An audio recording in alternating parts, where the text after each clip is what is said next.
নৰেন্দ্ৰ মোদী ডাঙৰীয়াৰ দ্বাৰা পৰিকল্পিত অতি সুন্দৰ ভাৰতমালা আঁচনিৰ অন্তৰ্গত আৰু অসমৰ চৰকাৰৰ দ্বাৰা পৰিচালিত অসমমালা আঁচনিৰ অধীনত নিৰ্মাণ হৈ থকা বঙাইগাঁও শ্বহীদ বেদীৰ পৰা গণেশ মন্দিৰলৈ যোৱা পথছোৱা নিৰ্মাণত সৃষ্টি হোৱা আশা সম্পৰ্কে আমি স্থানীয় নাগৰিকে দুআষাৰ ক'বৰ বাবে আজিৰ এই সংবাদমেল আমি আয়োজন কৰিছোঁ।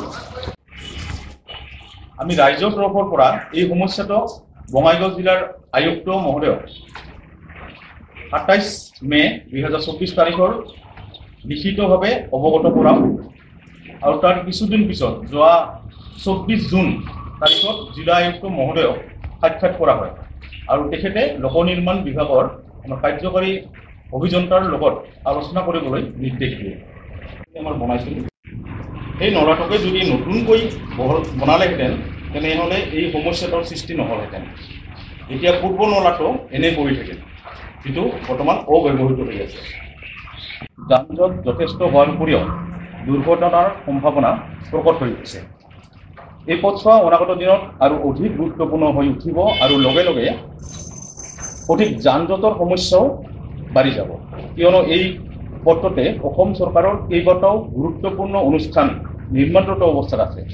ইয়াৰ ভিতৰত indicated DC office, engineering college, BEd college আদি উল্লেখযোগ্য। দ্বিতীয়তে, পথছোৱাৰ পূবফালে PWDৰ যথেষ্টখিনি মাটি থকা স্বত্বেও নতুনকৈ বনোৱা নলাটো, যিটো আমাৰ ড্ৰেইন হৈছে, পথৰ মাজলৈকে চপাই অনা দেখা গৈছে। দুৰ্নীতি মানে এনেকুৱা বস্তুটো, ধৰক মানুহ ঘৰে মাটি এৰি দিছে, তেওঁলোকে পে'মেণ্টটো লৈছে বা তেওঁলোকক পে'মেণ্ট দিছে, আমাৰ একো আপত্তি নাই। মাটি লৈছে, ক্ষতিপূৰণ দিছে, ঠিকে আছে। কিন্তু ৰাস্তাটো বনাওঁতে কোনে বনাইছে, তেওঁলোকে মাটিখিনি কিয় ইউজ কৰা নাই? মাটিখিনি ইউজ কৰিলেতো আমাৰ ৰাস্তাটো বহল হৈ যায়, নহয় জানো? তে আমাৰ উদ্দেশ্য হ'ল মেইন হৈছে ৰাস্তাটো আমাৰ বহল হ'ব লাগে, যাতে যান জঁট এক্সিডেণ্ট এইবিলাক যাতে নহয়। আৰু এই ৰাস্তাটো ভৱিষ্যতে বহুত মানে বিজি হ'ব, কাৰণ DC অফিচ, ইঞ্জিনিয়াৰিং কলেজ, পলিটেকনিকটো আছেই, BEd কলেজ আৰু লজিষ্টিক পাৰ্ক যিটো যোগীঘোপাৰ পৰা আহি আছে, সেইটোত আহিলেতো হেভি গাড়ীবিলাক, ট্ৰাকবিলাক নিশ্চয় আহিব। তেতিয়া আমাৰ ইয়াত অৱস্থাটো কি হ'ব? নিশ্চয় ইয়াত এক্সিডেণ্টটো চিয়'ৰ, এইটো খাটাং। আৰু তেওঁলোকে যিটো আমাক ক'লে যে ৰাস্তাটো নলা দুটা ৰাস্তাৰ লগত সংযোগ কৰি পেলাই বহল কৰিব, যিহেতু আমি বহল কৰিব বিচাৰিছোঁ, তেওঁলোকে আমাক উপদেশ সেইটো দিছে। তে যদি নলা দুটা বহল কৰি মানে ৰাস্তাৰ লগত মিলাই পেলাই বহল কৰে, তাৰ ওপৰতো ট্ৰাকবিলাক, হেভি ট্ৰাকবিলাক আহিব, তেতিয়া নলাই ট্ৰাকৰ হেঁচাটো, প্ৰেছাৰটো ৰাখিব পাৰিব জানো? সেইটো নিশ্চয় ভাঙি যায়, এক্সিডেণ্টৰ সেই একেই হ'ব।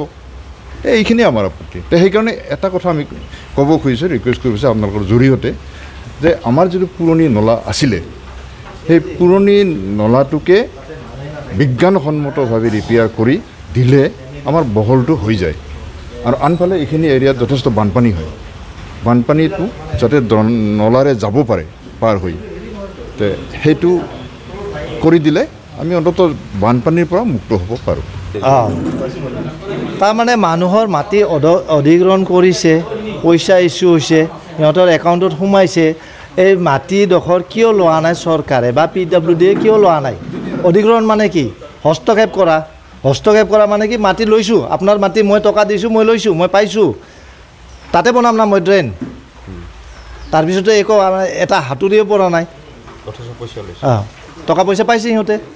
কেইঘৰমান পোৱা নাই আমি জানো। তাতে মানে LAত যদি আপোনালোকে সেই লিষ্টখন লৈ যায় সোধে যে বোলে কোন কোন মানুহে পোৱা নাই, কোন কোনে পাইছে, সিহঁতে দেখাই দিব পাৰিব। কেলেংকাৰী আমিতো ভাবোঁ, মানে যদি PWD RDয়ে মানে কৈছে যে আমি ইয়াতে নাই, কোম্পানীয়ে বুজে, কনচালটেঞ্চিয়ে বুজে, তে কনচালটেঞ্চি, PWD, কোম্পানী, এই তিনিটাই হ'ব লাগিব মিক্স আপ।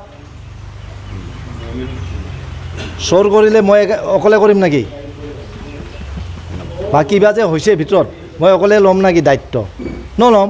যদি PWD RDয়ে কয় যে বোলে আমাৰ ইয়াতে হাতে নাই, তেনেহ'লে আপোনাৰ ৰাস্তা আপুনি ভাঙি দিয়ক না। কোম্পানী কওক যে নহ'ব, এনেকৈ নচলিব, এতিয়া ভাঙি দিয়ক,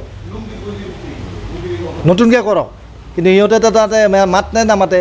আমি বোলে নাইয়ে তাতে, আমি এইটো কামত নাইয়ে, আমাক মানে চাইড কৰি সিহঁতে নিজে কৰি আছে। এইটোতো কথা নহয়, কাৰণ এইটো ৰাস্তাটোৱে হৈছে PWDৰ এৰিয়াতে মানে আপুনি যদি তাতে মানে নিপন কয় তাতে যদি বঙাইগাঁৱতো চালবাৰীটো বঙাইগাঁও ডিষ্ট্ৰিক্টৰ কাম কাজ চাই তাতে ফাৰ্ষ্টতে ওলাব PWD পেজবিলাক, তাতে PDF পূৰাই দিয়া আছে কোন কোন মানুহ মিটিঙত আছিল, কোন ৰাভা আছিল, কি আছিল। আমি এই চৈতবেদীৰ পৰা গণেশ মন্দিৰ একটা মানুহ নাই যে বোলে মিটিং পাতিছিল নেকি, কিন্তু সুধিছিল নেকি আপোনাৰ মাটি গ'লে কিবা অসুবিধা হ'ব নেকি, সেনেকৈ মিটিং বহুত পাতিছে সিহঁতে, কিন্তু আজিলৈকে তাতে লেখা নাই। আমি গোটাই চাইছোঁ বস্তু নহ'ব নেকি? এতিয়াতো আমি যি দেখা পাইছোঁ এইটোতো সফল নহ'বই, কাৰণ কিয় আমাৰ এইটো হৈছে আমাৰ যিটো আমাৰ এই 21 নম্বৰ ৱাৰ্ড মানে যি শ্বহীদ বেদীৰ পৰা আৰম্ভ হ'ব, এই প্ৰথম মুখখনেই একেবাৰে সৰু হৈ গৈছে আৰু সেইটোৱে আমাৰ অসুবিধা। মেইন মুখখনে যদি সৰু হয় পিছফালে একদম বহল হৈ থাকিলেতো তাতে একো লাভ নহ'ব, কাৰণ আমি অত্যন্ত সুখী আছিলোঁ যে অসম মালা হ'ল, এই ৰাস্তাটো বহুত বহল হ'ব, ধুনীয়া হ'ব। আমি বেলেগক কওঁ সেইটো ৰাস্তাত কৰিব, আমাৰ চাব ৰাস্তাটো একদম ধুনীয়া হৈ যাব, একদম বৈতামাৰীলৈকে এইটো জয়ী সভা যাব। কিন্তু আজি যি দেখা পাই আছোঁ, যি কামৰ অগ্ৰগতি, মানে আমি একদম মানে মন ভাঙি গৈছে। আগতে যিমান বহল আছিল তাতকৈ কমহে হ'ব, তাতকৈ কম নিচিনাটো দেখা পাইছোঁ বৰ্তমানলৈকে, কাৰণ আগত আমাৰ ড্ৰেইনটো বহুত ফাকত আছিল, যিটো মিউনিচিপালিটি ড্ৰেইন বনাইছিল সেই মিউনিচিপালিটি ড্ৰেইনটো বহুত ফাকত আছিল। ফাকত থকাৰ বাবে আৰু লগতে যদিও ৰাস্তাটো যদিও আমাৰ পাকা ৰাস্তাটো যদিও সৰু আছিল, তথাপিও বাহিৰৰ ফালে বহুত ঠাই আছিল, যাৰ কাৰণে গাড়ী মানে ক্ৰছ কৰাটো অসুবিধা নহয়। এতিয়া যি আমাৰ এই ড্ৰেইনটো বনাই দিলে, ড্ৰেইনটো বনাই দিয়াৰ পিছততো মানে আমাৰ একেবাৰে সৰু হৈ গৈছে, ঠেক হৈ গৈছে, মানে কি এখন গাড়ী যদি ৰাখায় তেনেহ'লে একদম মানে অৱস্থা বহুত বেয়া হয়।